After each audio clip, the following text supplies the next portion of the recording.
this is the year that redistricting happens. It's been stretched out a little bit until. It's also the year where a lot of media want to hear stories of redistricting.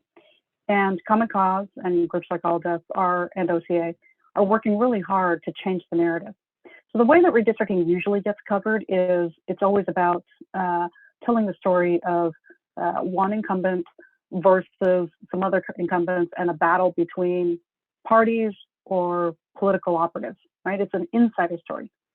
What we want to change the narrative to say is, no, this is a story that impacts real communities. We want to lift those up. And the media are actually hungry for these kind of stories. Now, can we find more stories like Long Beach or Koreatown or Queens to be able to give to media so that they spotlight it and they say, wow, look, here's a community.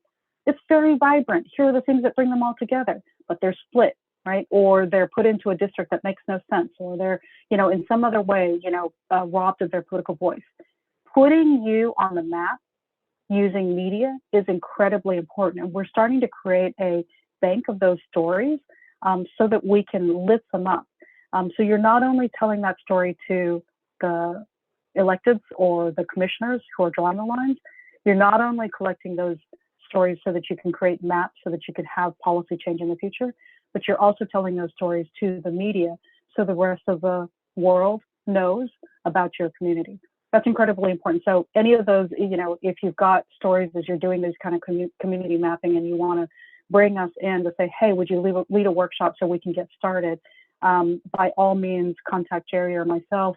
We'd be happy to work through Debbie to make that happen. And then the other piece of it is once we've collected some of those stories, we want to put them into a shared bank so that we can give them to reporters who are hungry for covering a story and telling, that unknown community that never had a voice, but now we have a few leaders who have put something amazing together in terms of a political campaign to try to get their community represented in a district.